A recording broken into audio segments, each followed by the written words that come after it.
No episódio de hoje tem BlackRock e Securitize numa parceria para lançar um fundo regulado tokenizado, o Standard Chartered com stablecoins para pagamentos cross-border, o programa de loyalty da Alipay na Avalanche e muito mais. Eu sou Maurício Magaldi e esse é o Block Drops, o primeiro podcast em português sobre blockchain para negócios. As notícias que você ouve aqui não têm qualquer vínculo com o meu trabalho atual, não configuram nenhuma forma de patrocínio, propaganda ou incentivo para o consumo e têm o foco exclusivamente educacional para o mercado. No primeiro drop de hoje, a gente toca no assunto da semana, que foi o anúncio do fundo BlackRock, lançando um fundo tokenizado na blockchain do Ethereum. O fundo é o BlackRock USD Institutional Digital Liquidity Fund, ou Fundo Institucional de Liquidez Digital em Dólar, da BlackRock. Na sigla em inglês é BUIDL, ou Build, como a gente costuma brincar em cripto. É um fundo de money market, né, de títulos cash, com o objetivo aí de manter um valor estável na cota de $1, o que significa que todo o upside desse fundo passa a ser distribuído como resultado para os seus acionistas. O anúncio foi feito em parceria com a Securitize, que vai ser o agente de transferência, né, de manipulação desse ativo aí, a plataforma de tokenização, e vai ser o agente de placement, o agente de venda desse ativo. De acordo com o Robert Mitchnick, que é o Head de Digital Assets da BlackRock, aqui eu abro aspas, estamos focados em desenvolver soluções no espaço de Digital Assets que ajudem a resolver problemas reais dos nossos clientes e estamos empolgados de trabalhar com a Securitize. Tokenização se mantém um foco central na estratégia de Digital Assets da BlackRock, fecha aspas. De acordo com a nota, essa é uma oferta dentro do ambiente norte-americano, né? Então vai seguir aí a regra 506C de emissão de título para investidores institucionais. As transferências só vão poder ser feitas entre investidores pré-aprovados, né? Olhando aí o ambiente de blockchain 24/7, todos os dias da semana, todos os horários vão estar disponíveis. O BNY Mellon vai ser o banco de custódia dos ativos, o administrador do fundo, e vai também oferecer interoperabilidade entre esses ativos e outros mercados mais tradicionais, o que significa que esse fundo aí não necessariamente vai estar disponível, né, para investidores cripto, mas mais para investidores institucionais, criando aí uma ponte entre esses dois mercados. No anúncio não tem nada muito claro, mas de acordo com a análise que eu li aí nos diferentes artigos, esses ativos vão incluir cash, né, dinheiro físico, tesouro americano e alguns acordos de repo, de tesouro. Então, é mais uma combinação de ativos para tentar criar uma cota estável, né? Não é uma stablecoin, mas é uma cota de dólar estável, utilizando a plataforma de tokenização da Securitize, né? Numa outra análise aí, que a gente traz para vocês, essa é uma entrada importante da BlackRock do ponto de vista não só de adoção de cripto como infraestrutura, mas também de oferecer um instrumento com foco em estabilidade, coisa que a gente sabe que no mercado cripto aberto mesmo, são as stablecoins, e todas elas têm algumas questões aí, seja do ponto de vista de centralização, seja do ponto de vista de governança, a serem analisadas / criticadas, né? De acordo com a nota da CoinDesk, esse fundo vai estar incorporado em BVI, as British Virgin Islands, e vai ser disponibilizado para investidores institucionais. Eu particularmente acho que é um movimento que a gente vai ver muito frequente agora dos fundos de investimento que têm grandes AUM, né, Asset Under Management, ativos sob gestão, entrando nesse tipo de mecanismo. No fim das contas, a gente está vendo grandes players do mercado cripto nativo como Circle e Tether, com grandes rentabilidades, né, olhando essa frente de stablecoins aí, né, muito retorno para a própria operação, e vai ser interessante ver como os grandes fundos tradicionais se comportam. A gente já reportou aqui Franklin Templeton, entre outros, né, e eu acho que isso está começando a se tornar um padrão.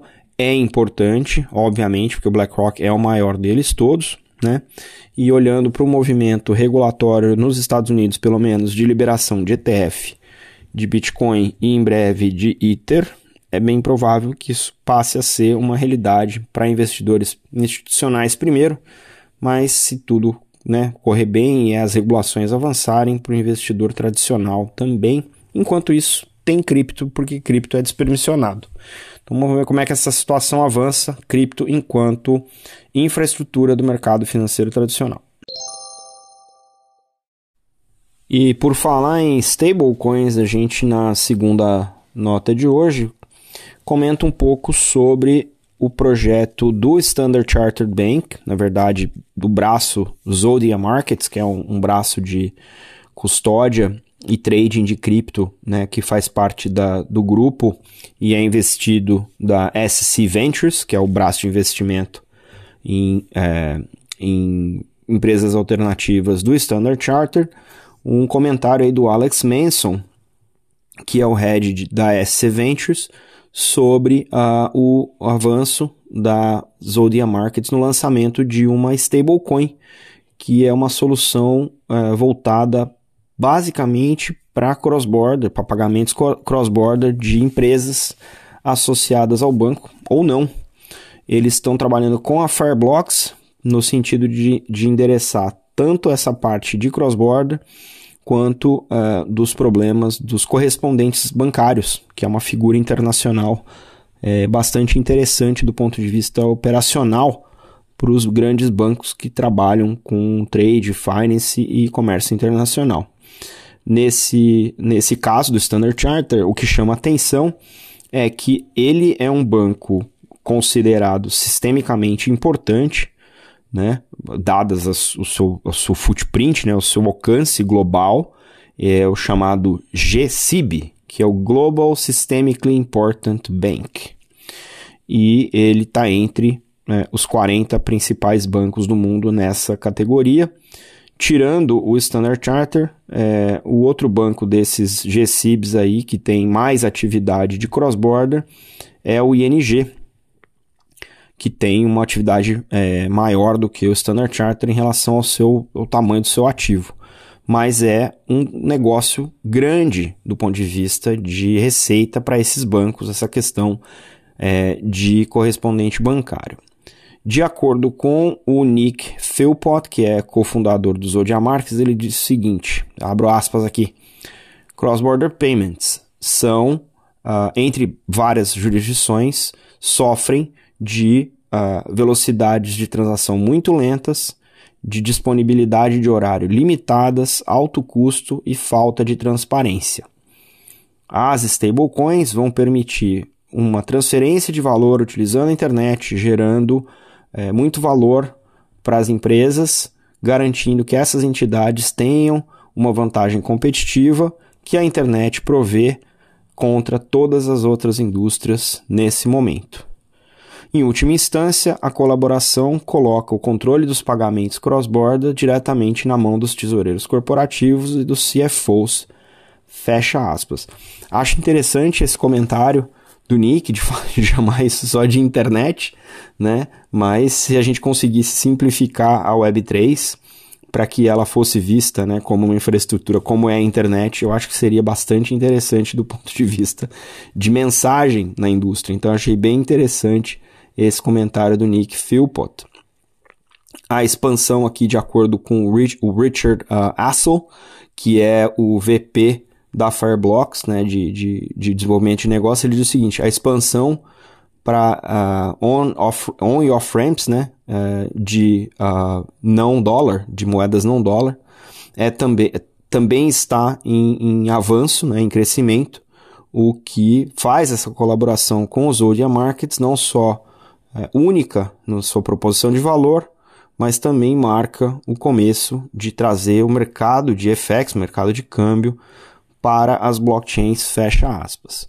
A gente já comentou aqui o quão complicado é o mercado de FX global e o quão pronto para ser disruptado esse mercado está, especialmente no que tange ao uso de blockchain, e utilizar stablecoins comerciais para fazer isso faz um sentido danado. Esse talvez seja, do ponto de vista mais amplo, né, das blockchains, o tal do killer use case, né, o caso de uso que realmente marca a adoção de uma tecnologia. E é interessante ver que no contexto de correspondentes bancários, esses bancos enormes, que têm uma relevância grande para a economia do mundo, porque são sistemicamente importantes, têm feito investimentos substanciais, direcionados, né, deliberados, nessa área, para poder trazer esse valor, não só, obviamente, para empresas, mas também para quem depende dessas economias cross-border, né? Isso, obviamente, fica cada vez mais claro que esse pode ser, né, o caso killer case para blockchain no mercado financeiro.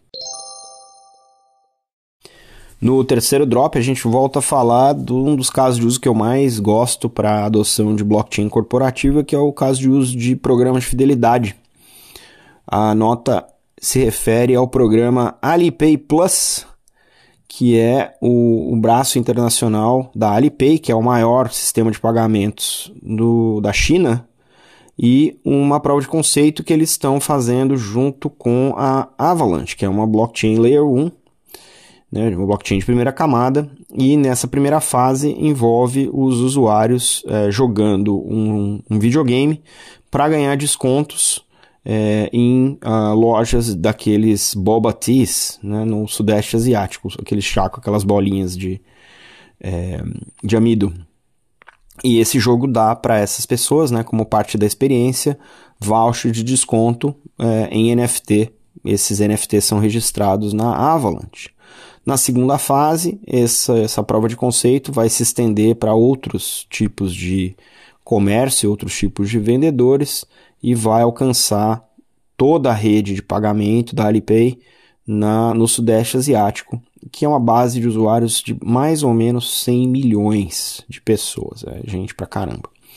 Essa prova de conceito faz parte de uma solução de e-commerce da Alipay chamada D-Store, que está voltada mais para o setor de alimentos e permite a conexão dessas empresas dentro da loja, né, presença física ou presença online, para fazer as transações, processa esses pagamentos de maneira tradicional, mas também tem outros tipos de promoção, né, de fidelidade, e é aí nesse espaço que a Alipay Plus está vendo o valor para introduzir esse tipo de experiência, olhando aí marcas como Burger King e Nando's, que são duas redes de fast food que utilizam essa solução aí na região.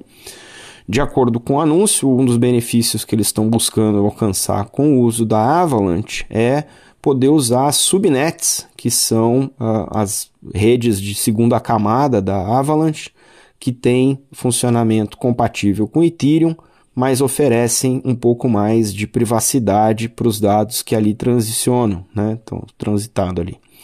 Eles oferecem também uma maneira alternativa, como se fosse o Account Abstraction, para evitar que o usuário precise pagar o custo de gás. Então tem uma abstração ali que facilita a experiência do usuário.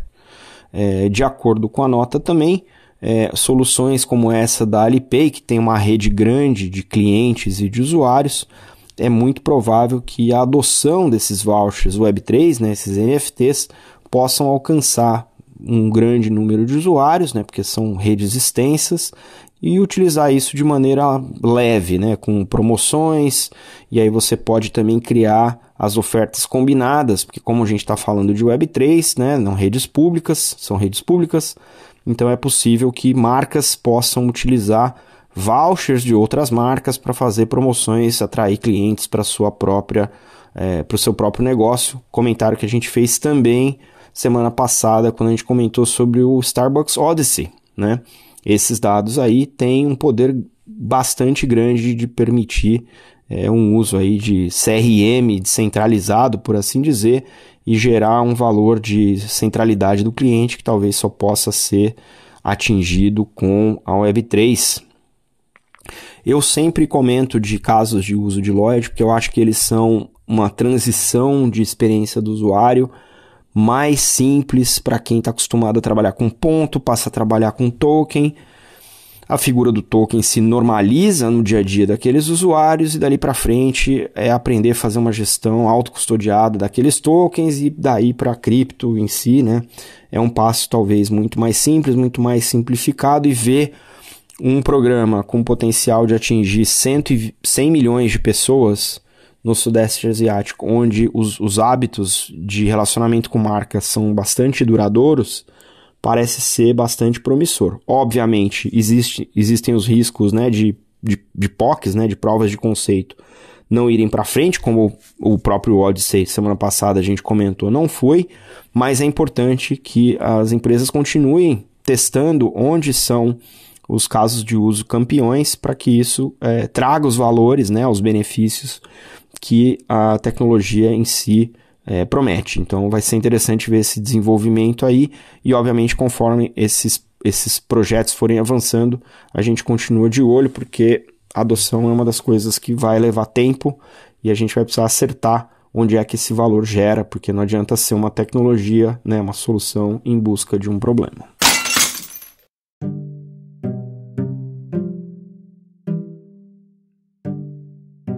E numa semana cheia de notícias tem muito mais. A CoinLedger anunciou uma parceria com a MetaMask para simplificar os relatórios de impostos. A Polymesh lançou uma versão privada e permissionada da sua rede, focada aí para a adoção de institucionais no ambiente de blockchains para tokenização. A Bitso Business foi escolhida pela empresa chilena Andean Wide para processar os seus pagamentos cross-border. E a União Europeia anunciou o banimento, né, o potencial banimento de transações em cripto anônimas utilizando carteiras autocustodiadas.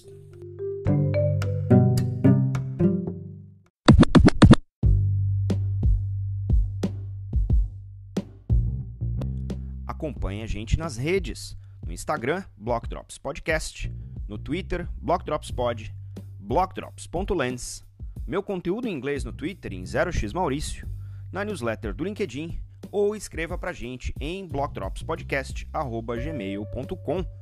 Você pode ouvir o Block Drops Podcast no Spotify, no iColab, na Febrabantech e em outras plataformas de streaming.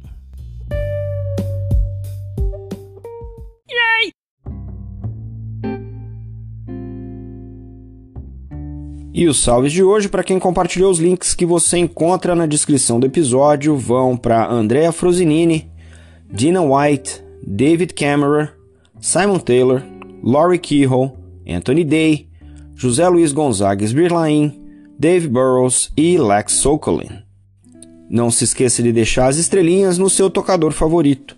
A gente fica por aqui. Stay rare, stay weird. LFG.